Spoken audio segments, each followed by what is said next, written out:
Hello students, कैसे हो आप सब। उम्मीद है आप सभी के सभी बढ़िया होंगे, बढ़िया से पढ़ाई कर रहे होंगे। तो student, welcome back to my channel. आपका मेरे चैनल पे स्वागत है। तो स्टूडेंट, आज के हम इस क्लास में अप्लाइड मैथमेटिक्स क्लास 11th एक न्यू टॉपिक स्टार्ट करने जा रहा हूँ। और आज मैं बात करने वाला हूँ इनकम टैक्स का। तो ज़्यादा डिटेल में तो ये टॉपिक नहीं है, छोटा सा टॉपिक है अपने सिलेबस में। वैसे इनकम टैक्स तो बहुत ही वास्ट है, फर्म के लिए भी होता है, कंपनी के लिए भी होता है, बहुत सारी चीज़ें हैं। लेकिन सिर्फ इसके अंदर जो है अपने सिलेबस में जो है वो सिर्फ सैलरी पर्सन के लिए इनकम टैक्स हमें कैलकुलेट करना है। तो देखिए, इनकम टैक्स का यहाँ से डेफिनेशन क्या कहता है। कहता है कि income tax is a levied directly by the central government on the income. मतलब कि जो भी हम इनकम करते हैं, मतलब कमाते हैं, अर्निंग करते हैं, उस पे हमें एक फ़िक्स अमाउंट से सेंट्रल गवर्नमेंट को टैक्स देना होता है। तो फिक्स अमाउंट का मतलब ये है कि गवर्नमेंट ने स्लैब बनाया हुआ है। अगर हम उस स्लैब से ज़्यादा अर्निंग करते हैं तो अकॉर्डिंग टू स्लैब हमें सेंट्रल गवर्नमेंट को पेमेंट करना होता है। बात करेंगे स्लैब होता क्या है। फिर क्या कहता है, अदर नॉन इंडिविजुअल एंटिटीज़ भी हो सकते हैं, हिंदू अनडिवाइडेड फैमिली हो सकता है, या फिर आपका कंपनी हो सकता है, फर्म हो सकता है। लेकिन अपने सिलेबस में जो है वो सिर्फ क्या है, हमें सिर्फ इनकम टैक्स किसका कैलकुलेट करना है, सैलरी इंडिविजुअल्स ओनली। इसके अलावा ना तो हमें फर्म का कैलकुलेट करना है, ना ही हमें हिंदू अनडिवाइडेड फैमिली का कैलकुलेट करना है, और ना ही हमें कंपनी का कैलकुलेट करना है। सिर्फ सैलरी पर्सन का हमें इनकम टैक्स कैलकुलेट करके बताना है। तो देखो, यहाँ से दो टॉपिक आता है। फर्स्ट टॉपिक बहुत इंपॉर्टेंट है, फाइनेंशियल ईयर, और सेकंड होता है असेसमेंट ईयर। अब ये फाइनेंशियल ईयर और असेसमेंट ईयर होता क्या है, देखो। जैसे मान लीजिए ये सेशन जो चल रहा है वो क्या चल रहा है, 2025 से लेकर के 26 का सेशन चल रहा है ना। तो मैं इस साल क्या करूँगा, पूरे साल में पहले कमाऊँगा, अर्न करूँगा, इनकम जनरेट करूँगा। तो इस साल को मैं क्या बोलूँगा, फाइनेंशियल ईयर। इस साल को मैं क्या बोलूँगा, फाइनेंशियल ईयर। लेकिन इस साल का जो पेमेंट है ना वो नेक्स्ट ईयर में करूँगा। मतलब कि इस साल का मैं टैक्स में नेक्स्ट ईयर पे करूँगा। कब करूँगा पे, 2026 से लेकर के 27 वाले ईयर में। तो इसको मेरे भैया क्या बोला जाता है, असेसमेंट ईयर। क्या बोलते हैं, असेसमेंट ईयर। देखो क्या कहता है, the period of the 1 April 2019 to 31 March 2020, इसको हम क्या बोलते हैं, फाइनेंशियल ईयर, है ना। और असेसमेंट ईयर का मतलब क्या होता है, the next year after the financial year. Financial year के जो अगले साल वाला ईयर होता है उसको हम बोलते हैं असेसमेंट ईयर। एग्जाम्पल क्या दिया हुआ है, अगर 2019-20 एक फाइनेंशियल ईयर है तो अगले साल वाला जो ईयर होगा, मतलब नेक्स्ट ईयर जो होगा वो क्या होगा, असेसमेंट ईयर होगा। यही तो मैंने आपको बताया यहाँ पे। फिर क्या कहता है, देखो, अब ये gross income, what is gross income, क्या होता है। तो कहता है it is the total income of an individual earn from the, किसी भी इंडिविजुअल का टोटल इनकम जो अलग अलग सोर्स से उसने कमाया हो या अर्न किया हो। जैसे फॉर एग्जांपल मान लेते हैं मिस्टर ए की बात कर लेते हैं। मिस्टर ए ने एक तो भैया परचून की दुकान खोली हुई है, एक इलेक्ट्रिक शॉप खोला हुआ है, ठीक है ना, और एक कहीं पे उसने मनी को इन्वेस्ट किया हुआ है। तो तीन जगह उसने अपने पैसे को लगा रखा है, मतलब तीन बिजनेस उसने किया हुआ है। तो तीनों बिजनेस से जो टोटल इनकम जनरेट हुआ अलग अलग जगह से, उन सभी के टोटल को हम क्या कहते हैं, ग्रॉस इनकम बोलते हैं। मतलब कि परचून के शॉप से कितना इनकम हुआ, इलेक्ट्रॉनिक शॉप से कितना हुआ, उसने इन्वेस्ट जहाँ किया हुआ था उससे कितना पैसा उसको मिला, तो वो सभी के सभी का जब आप टोटल करोगे तो उसको हम क्या कहते हैं, ग्रॉस इनकम बोलते हैं। उसके बाद और आगे चलते हैं। अब देखिए नेक्स्ट में उसने क्या बोला हुआ है, आओ देखिए। अब इसी के अकॉर्डिंग हमें क्या करना है, कुछ डिडक्शन है। मतलब कि गवर्नमेंट ये कहती है कि जितना भी हमने इनकम जनरेट किया है, जितना भी हमने कमाया है, उस पर हम आपको कुछ डिडक्शन देंगे, मतलब कुछ छूट देंगे। क्या क्या बोला हुआ है, देखो। कहता है क्या, एजम्पशंस एंड डिडक्शन। फर्स्ट है एच आर ए एग्जम्पशन। एच आर ए का मतलब होता है house rent allowance. House rent allowance का मतलब क्या होता है, दिस कुड बी टोटली और पार्शली एग्जम्प्टेड। या तो वो पूरा फ्री होगा, मतलब पूरा माफ़ होगा, एग्जम्प्टेड होगा from the income tax if a person is, अच्छा, या तो वो पूरा एग्जम्प्टेड होगा या फिर उसका पार्टली एग्जम्प्टेड होगा। समझाऊंगा मैं भी, देखिए क्या कहता है। या फिर कहता है if a person is not living in a rented house then HRA exemption is not permissible. अगर वो रेंट वाले घर में नहीं रहता, मतलब किसी घर का रेंट नहीं देता, तो उसके लिए HRA का अलाउंस उसको नहीं मिलेगा। अब उसने पार्शली और पार्टली कैसे बोला हुआ है देखो। जैसे मान लीजिए मिस्टर ए भाई साहब जो हैं वो रेंट पे रहते हैं और 10,000 रुपीज़ उसके घर का रेंट है पर मंथ, ठीक है। तो उसको कहा जाता है कि भाई पूरा का पूरा आपको एग्जम्पशन मिल जाएगा 100%, ये तो पूरा एग्जम्प्ट हो गया। लेकिन क्या हुआ कि मिस्टर ए कहता है, कंपनी कहती है, गवर्नमेंट कहती है कि भाई हम आपको 10,000 रुपीज़ देंगे, लेकिन मिस्टर ए कहता है कि नहीं, मैं रहूँगा 15,000 रुपीज़ का घर लेकर के रेंट पे। तो गवर्नमेंट, ये कंपनी कहती है, गवर्नमेंट कहती है क्या कि भाई आपको ठीक है हम 10,000 रुपीज़ देंगे, बाकी 5,000 अब अपनी जेब से दो। तो ये क्या हो गया, पार्शली हो गया। समझ गए। आओ जी, और आगे वो क्या कहता है देखिए। कहता है स्टैंडर्ड डिडक्शन, कहता है standard deduction of the 50,000 is allowed for the salary individual. मतलब कहने का ये है कि जो टोटल ग्रॉस इनकम है ना, मान लीजिए किसी का ग्रॉस इनकम 5 लाख रुपीज़ है, तो उसमें से सबसे पहले स्टैंडर्ड डिडक्शन माइनस कर दो 50,000 रुपीज़। मतलब ये तो आपको माइनस करना ही करना है, ठीक है। अच्छा, जब मैं क्वेश्चन कराऊंगा तब मैं और आपको क्लियर कर दूंगा कि एक्चुअल में ये है क्या। फिर बात करते हैं, कुछ डिडक्शन है जो अंडर 80C के अकॉर्डिंग आता है, अंडर सेक्शन 80C के अकॉर्डिंग आता है। इसके अंदर मेरे भैया मैक्सिमम डिडक्शन आपको मिलेगा 1.5 लाख रुपीज़ का, मतलब 1.5 लाख रुपए का मैक्सिमम डिडक्शन आपको मिलेगा, इससे ज़्यादा नहीं। इसका मतलब ये है कि इन सभी के टोटल जब आप करोगे, इन सब का टोटल करोगे ना, तो 1,50,000 से ज़्यादा डिडक्शन आपको नहीं दिया जाएगा। समझ रहे हो। जैसे मान लो इनका टोटल आपके आ गया 1,60,000, तो गवर्नमेंट कहेगी भैया हम आपको 1,50,000 तो माइनस कर देंगे, लेकिन बाकी का जो 10,000 रुपये है, 10,000 है, इस पे आपको टैक्स देना पड़ेगा। Is it clear. आओ, क्या क्या डिडक्शन है ये देखिए। सबसे पहले है आपका लाइफ इंश्योरेंस प्रीमियम अगर लिया हुआ है तो, फिर है इक्विटी लिंक्ड सेविंग स्कीम में आप पैसा जमा करते हो तो, फिर बोला हुआ एम्प्लॉय प्रोविडेंट फंड है तो, फिर है जनरल प्रोविडेंट फंड, फिर है आपका principal payment on home loan, है ना।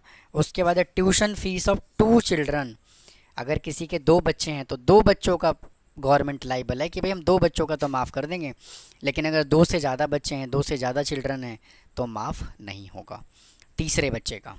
फिर क्या कहता है, अगर कोई PPF अकाउंट में अमाउंट जमा कर डिपॉजिट करता है, वो नेशनल सेविंग सर्टिफिकेट यानी NSC में डिपॉजिट करता है तो, और नेशनल पेंशन स्कीम में अगर वो डिपॉजिट करता है तो, एज़ पर गवर्नमेंट रूल उसको मैक्सिमम 50 लाख रुपीज़ का, मतलब 1,50,000 का डिडक्शन उसको मिल जाएगा।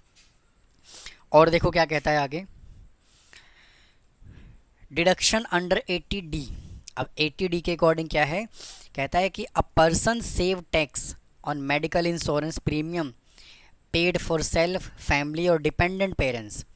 अगर किसी ने मेडिकल इंश्योरेंस प्रीमियम ले रखा है, मेडिक्लेम ले रखा है, मेडिकल का वो प्रीमियम पे करता है, किसका, सेल्फ का होना चाहिए, फैमिली का मतलब होना चाहिए फैमिली, और डिपेंडेंट पेरेंट्स मतलब वो हो गया उसके चिल्ड्रन हो सकते हैं, और उन पे डिपेंडेंट उनके मदर और फादर हो सकते हैं, ठीक है। तो मैक्सिमम डिडक्शन जो है वो कितना मिलेगा उसको, 25,000 रुपीज़ का डिडक्शन उसको मिल जाएगा, और सेक्शन कितना है, 80D के अकॉर्डिंग है। समझ गए। फिर क्या बोला है, interest on home loan under section 24। अगर किसी ने होम लोन लिया हुआ है तो उसको अंडर सेक्शन 24 के अकॉर्डिंग उसको डिडक्शन मिल जाएगा। क्या कहा हुआ है, home owners who took home loan claim a deduction up to 2 lakh rupees for interest on home loan under section 24। मतलब कहने का ये है कि होम लोन पे जो इंटरेस्ट पे करता है उस पे पर ईयर 2 लाख रुपए का डिडक्शन उसको मिल जाएगा। जैसे मान लीजिए कि अगर कोई मिस्टर ए है और वो 2 लाख रुपए से ज़्यादा, मोर देन 2 लाख रुपीज़ उसका इंटरेस्ट आता है, मान लेते 3 लाख रुपए आया, ठीक है। तो गवर्नमेंट कहती है कि भैया हम आपको 2 लाख रुपए का तो डिडक्शन देंगे, बाकी 1 लाख रुपए पे टैक्स देना पड़ेगा आपको। ठीक है, आगे चलते हैं, देखो क्या कहता है। अगला है डिडक्शन अंडर सेक्शन 80E के अकॉर्डिंग। कहता है person have taken education loan, अगर इस एजुकेशन लोन लिया हुआ है फॉर स्पाउस मतलब अपनी वाइफ के लिए, अपने बच्चों के लिए, हायर स्टडी इन इंडिया और अब्रॉड, हाई स्टडी चाहे वो इंडिया में हो चाहे वो अब्रॉड में हो, ठीक है, then he can claim a deduction for interest on education loan under section 80 के अकॉर्डिंग। फिर वो क्या कर सकता है, क्लेम कर सकता है कि जो मैंने लोन लिया है उस पर इतना अमाउंट जो है वो इंटरेस्ट जा रहा है पर ईयर, तो मुझे इसके अकॉर्डिंग मुझे डिडक्शन दिया जाए, मतलब मुझे छूट दिया जाए। मैक्सिमम कब तक, 8 फाइनेंशियल ईयर तक वो डिडक्शन ले सकता है, इससे ज़्यादा नहीं ले सकता। ठीक है जी, आओ जी आगे क्या कहता है, देखो कुछ और डिडक्शन है, डिडक्शन अंडर 80G के अकॉर्डिंग। जैसे मान लीजिए अगर कोई प्राइम मिनिस्टर रिलीफ फंड में अमाउंट डिपॉजिट करता है तो 100% उसको डिडक्शन मिल जाएगा। उसके बाद है फैमिली वेलफेयर में 100% डिडक्शन है, नेशनल सिक्योरिटी फंड में 100% डिडक्शन है, prime minister Armenia earthquake relief fund में डिपॉजिट करता है तो 100% डिडक्शन है, स्वच्छ भारत कोष में 100% डिडक्शन है, क्लियर गंगा फंड में डिपॉजिट करता है तो 100% डिडक्शन है, चीफ मिनिस्टर रिलीफ फंड में डिपॉजिट करता है तो 100% है, जवाहरलाल नेहरू मेमोरियल फंड में मनी डिपॉजिट करता है तो 50% डिडक्शन है, और prime minister drought relief fund में मतलब डिपॉजिट करता है तो 50% का डिडक्शन है, और इंदिरा गांधी मेमोरियल ट्रस्ट में अगर वो डिपॉजिट करता है तो भी 50% का डिडक्शन है। किस में कितना डिडक्शन है आपको क्वेश्चन में ही लिखा मिलेगा, तो घबराने की ज़रूरत नहीं है। ठीक है, और चलते हैं आगे, डिडक्शन अंडर सेक्शन 80 TTA। अब ये क्या कहता है, कहता है कि an individual can avail deduction up to 10,000 on income from saving account interest under section 80 TTA। इसका मतलब क्या है समझो, जैसे मान लीजिए मिस्टर ए जो है ना सेविंग अकाउंट में पैसा डिपॉजिट करते हैं। अब गवर्नमेंट कहती है कि अगर 1 साल में आपके सेविंग अकाउंट में अगर 10,000 रुपीज़ तक का इंटरेस्ट आता है तो हम इसको माफ़ कर देंगे, हम इस पर कोई टैक्स नहीं लेंगे। लेकिन मिस्टर ए भाई साहब जो है मोटी पार्टी है, इंटरेस्ट जो आ रहा है वो कितना आ रहा है, मान लेते हैं 18,000 आ रहा है, तो गवर्नमेंट कहता है कि भाई 8,000 पे तो टैक्स देना पड़ेगा। हम जो एजम्पशन देंगे, डिडक्शन देंगे वो 10,000 तक देंगे, इससे ज़्यादा हम डिडक्शन नहीं देंगे आपको। ठीक है ना। अच्छा, टैक्सेबल इनकम जो होगा वो क्या होगा, gross income minus sum of exemption and deduction. Total income में से आपको क्या करना है, जो डिडक्शन है एजम्पशन है उसको माइनस करना है। ठीक है, और चलिए आगे देखो क्या कहता है। अब बात करते हैं इनकम टैक्स स्लैब की। क्या कहता है, क्या income tax is calculated on the basis of the slab system. Slab system के अकॉर्डिंग चलता है। Different tax rate payers, income tax slab tends to change the every budget. और जो इनकम टैक्स स्लैब है ना वो हर बजट में क्या होता है, चेंज होता है। और बजट आई थिंक अब हमारे पार्लियामेंट में आता है, बजट जो आता है वो 28 फ़ेब को आता है। ठीक है ना। अच्छा, डिफरेंट स्लैब हो सकता है। ये जो स्लैब है income tax slab for the 24-25 के लिए है, और असेसमेंट है 25-26, मतलब कि जिन्होंने 24-25 में इनकम जनरेट किया होगा, कमाया होगा, उसको टैक्स कब पे करना पड़ेगा, इस साल पे करना पड़ेगा। अच्छा, तो टैक्स का रेट क्या है मेरे भैया, आओ। अगर 2,50,000 रुपीज़ का इनकम आप जनरेट करते हो, मतलब कमाते हो, पर ईयर अर्निंग जो है वो कितना है, 2,50,000 रुपये है, तो गवर्नमेंट कहता है हम आपसे कोई टैक्स नहीं लेंगे। लेकिन अगर 2,50,000 1 रुपये से लेकर के 2,50,000 1 रुपीज़ से लेकर के अगर 5 लाख रुपीज़ तक का किसी का इनकम है पर ईयर, तो उससे गवर्नमेंट कहता है हम आपसे 5% का टैक्स लेंगे। अगर किसी का 5 लाख 1 रुपीज़ से लेकर के 10 लाख रुपीज़ तक है तो गवर्नमेंट कहता है कि हम आपसे 20% का टैक्स लेंगे। और अगर 10 लाख रुपीज़ से ज़्यादा इनकम है पर ईयर तो गवर्नमेंट कहती है कि हम आपसे 30% का टैक्स लेंगे। तो ये इनकम टैक्स स्लैब है, जब आप क्वेश्चंस करोगे तो आपको और अच्छे से बातें क्लियर हो जाएगी। फिर है ये जो टैक्स स्लैब है ना, ये आपका है बिलो 60 ईयर्स के लिए, इंडिविजुअल्स के लिए, लेकिन नीचे वाला जो स्लैब है वो सीनियर सिटीजन के लिए है। बट 60 ईयर से ज़्यादा होना चाहिए, बट 80 ईयर से कम होना चाहिए, ठीक है ना। तो देखो, अगर उनका इनकम 3 लाख रुपीज़ है तो उनसे कोई टैक्स नहीं लिया जाएगा। अगर उनका इनकम मोर देन 3 लाख और 5 लाख रुपीज़ तक है तो गवर्नमेंट कहते हैं कि हम आपसे 5% का टैक्स लेंगे। अगर मोर देन 5 लाख और 10 अप टू 10 लाख रुपीज़ तक, स्टूडेंट यहाँ पे 1 जीरो और आएगा, ठीक है। 10 लाख रुपीज़ तक है तो 20% का टैक्स लगेगा, और अगर मोर देन 10 लाख रुपीज़ है तो उनका 30% टैक्स लगेगा। अगर आपको समझ में आ रहा है बातें, बिल्कुल चीज़ें क्लियर हो रही है, तो प्लीज़ चैनल को सब्सक्राइब करें, लाइक करें। आइए देखो क्या बोला है, आगे चलते हैं।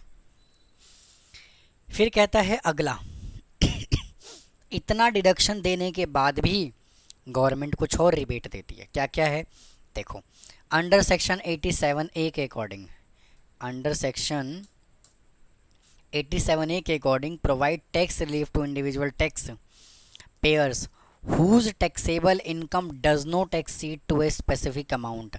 अगर उनका टैक्सेबल इनकम एक स्पेसिफिक अमाउंट से ज़्यादा नहीं है, a tax rebate under section 87A individual tax payer maximum amount to be इतना, मतलब इतने रुपए का उनको रिबेट और मिल जाएगा। कब तक?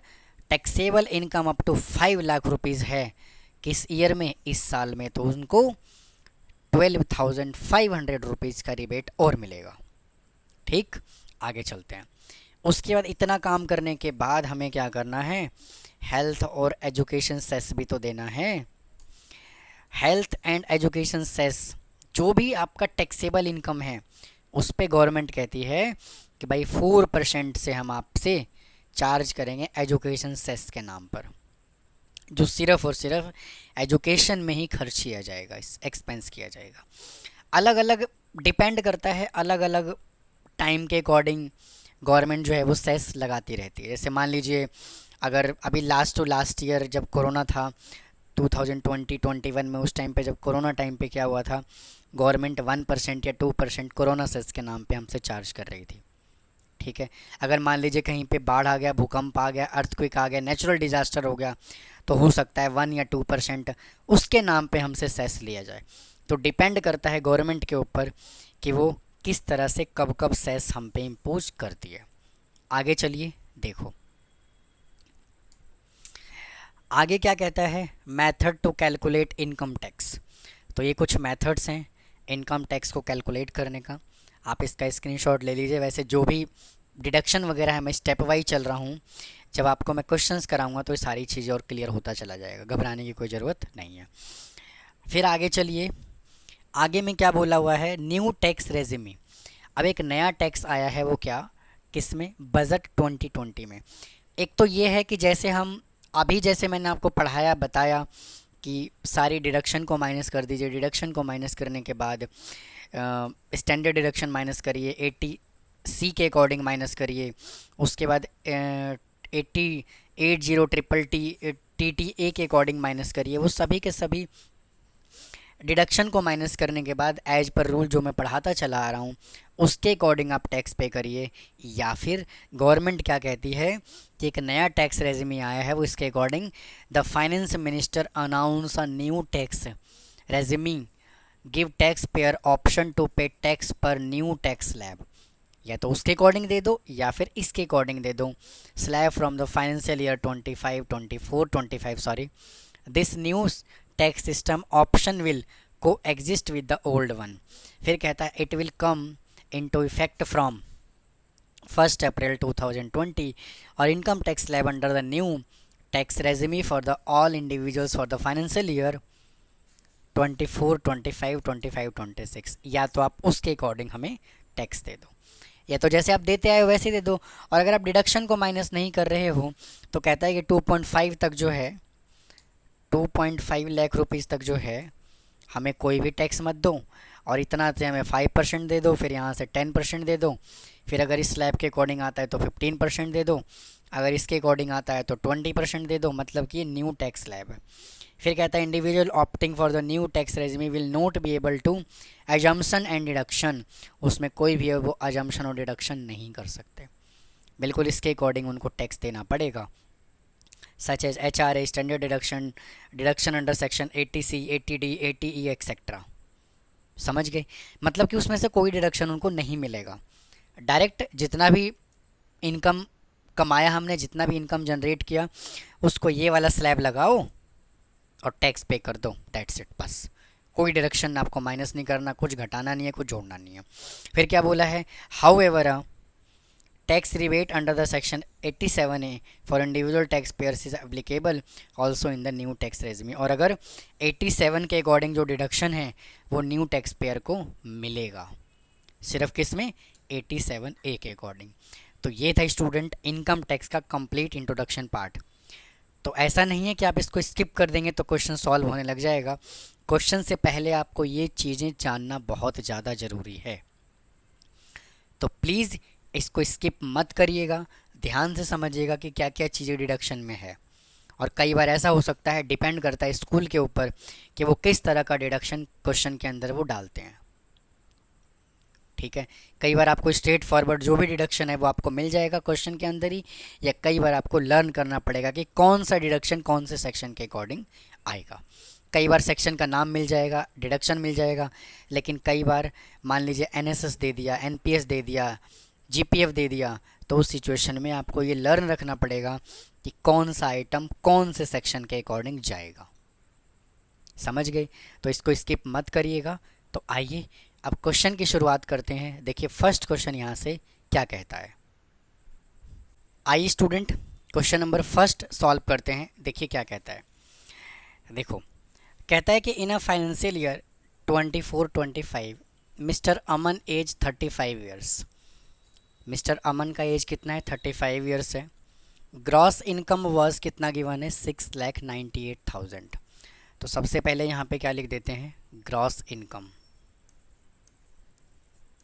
ग्रॉस इनकम कितना गिवन है हमें, ग्रॉस इनकम गिवन है 6,98,000। ठीक है, फिर क्या कहता है, exclusive of the HRA. HRA से कोई मतलब नहीं है। अब इसके बाद क्या करना है, इसके बाद मैंने अभी अभी बताया है कि 50,000 रुपीज़ का स्टैंडर्ड डिडक्शन देना है। तो यहाँ पे लिखूँ स्टैंडर्ड डिडक्शन। स्टैंडर्ड डिडक्शन कितना है, 50,000 का। तो 50,000 यहाँ से सब्ट्रैक्ट कर दीजिए, तो कितना आ जाएगा, 0,0,0,8,4 और 6। अब इसके बाद आगे चलते हैं। अब इसके बाद मैंने बताया डिडक्शन करना है हमें अकॉर्डिंग टू 80C के अकॉर्डिंग, क्योंकि एचआरए तो है नहीं। तो यहाँ पे लिखो डिडक्शन अंडर 80C के अकॉर्डिंग क्या क्या डिडक्शन है। देखो भाई क्या क्या डिडक्शन है, देखो कहता है क्या, ही deposited 6,000 per month in NPS. NPS में वो डिपॉजिट करता है कितना, 6,000 पर मंथ। तो 6,000 इंटू 12 इज इक्वल टू कितना आएगा, 72,000 रुपीज़। फिर कहता है 24,900 yearly as a LIC premium. तो LIC प्रीमियम पे कितना डिपॉजिट करते हैं वो, 24,900। फिर कहते हैं क्या क्वेश्चन में कि ही परचेज NSC वर्थ 40,000 रुपीज़ का, और NSC भी परचेज़ किया हुआ है 40,000 रुपीज़ का। तो इसका टोटल करो तो 900 और यहाँ से आ जाएगा 4 और 2 6 और ये 13, 136,900। इसके अंदर मैक्सिमम डिडक्शन कितना था, इसके अंदर जो मैक्सिमम डिडक्शन था 1,50,000 था, और यहाँ पे आ रहा है 136,900, मतलब कि पूरा अमाउंट इसमें से माइनस हो जाएगा। तो यहाँ से कितना बचा, इसको माइनस करो, इसको माइनस करना है तो ब्रैकेट में लगाना है ना, और फिर यहाँ से आएगा 136,900। तो इसको माइनस कर दोगे तो बैलेंस बचेगा कितना, यहाँ से आएगा 0 0, और 10 में से 9 गया 1, और यहाँ से बचा 7 में से 6 गया 1, और 4 में से गया 1, और यहाँ से आ जाएगा ये 5। अब आगे चलो, आगे क्या कहता है देखो। आगे कहता है हमसे कि he donated 15,000 in chief minister relief fund. अब चीफ मिनिस्टर रिलीफ फंड में वो डिपॉजिट करते हैं कितना, 15,000 रुपये। तो ये जो सेक्शन किसके अकॉर्डिंग जाएगा, 80G के अकॉर्डिंग जाएगा। तो डिडक्शन अंडर 80G के अकॉर्डिंग क्या जाएगा deduction, chief minister relief fund, chief minister relief fund कितना है, 15,000 रुपीज़। तो ये पूरा का पूरा ही माइनस हो जाएगा 15,000। तो इसको माइनस करिए तो 0 0 1, 11 में से 5 माइनस करोगे 6, इधर आ जाएगा 9 और इधर आ जाएगा 4, 496100। इसको कहने का मतलब ये है कि अब हमें इस अमाउंट पे टैक्स पे करना पड़ेगा। क्या है, 496100। आइए 496100 देखो, 496100, ठीक है। अब इसके अकॉर्डिंग जो है, इसके अकॉर्डिंग जो है अब हम चलते हैं स्लैब के अकॉर्डिंग। तो अकॉर्डिंग टू स्लैब क्या होगा, 2,50,000 रुपीज़ पे तो टैक्स क्या दिया जाएगा, नील लगेगा। अब हमें किस पे टैक्स देना है, 496100 में से माइनस करना है 2,50,000, ठीक है। तो इसको माइनस करोगे तो कितना आएगा, 496100 251234, तो आ जाएगा 0 0 1 6 4 और 2, 246,100, 246,100, 246,100। इस पे हमें कितना देना है, 5% देना है। तो 0 से 0 कैंसिल हो जाएगा, तो 5 1 जा 5, 6 5 जा 30, और 20 और 3 23, और यहाँ से आ जाएगा आपका 2305। यानी कि अब जो टैक्सेबल इनकम है ना वो कितना है, इतना है। और अभी अभी मैंने आपको एक चीज़ और बताया है कि अगर टैक्सेबल इनकम 5 लाख रुपए से कम है तो उसको, उस पर गवर्नमेंट एक तरह का रिबेट और देती है 12,500 रुपये का। समझ में आई बात। तो यहाँ से क्या मिलेगा उसको, टैक्सेबल रिबेट, टैक्सेबल रिबेट मिल जाएगा अंडर सेक्शन 87A के अकॉर्डिंग, ठीक है। कितने का रिबेट मिलेगा उसको, 12,500 का। तो टैक्सेबल इनकम इतना है, रिबेट इतना मिल ही गया, तो नेगेटिव में तो लिखोगे नहीं, तो उसको कितना टैक्स पे करना पड़ेगा, उसको 1 भी रुपए का टैक्स पे नहीं करना पड़ेगा, ठीक है ना। तो ये था स्टूडेंट, इनकम टैक्स के क्वेश्चंस को हम किस तरह से सॉल्व करते हैं। मैंने काफ़ी डिटेल में आपको इंट्रोडक्शन भी पढ़ाया। क्वेश्चन नंबर फर्स्ट हमने इस वीडियो में सॉल्व किया। बाकी के जो बचे हुए क्वेश्चंस हैं उसको अगले पार्ट में सॉल्व करते हैं, नहीं तो काफ़ी लेंथी वीडियो हो जाएगा ये। तो मिलता हूँ फिर नेक्स्ट पार्ट में। थैंक यू, नमस्कार।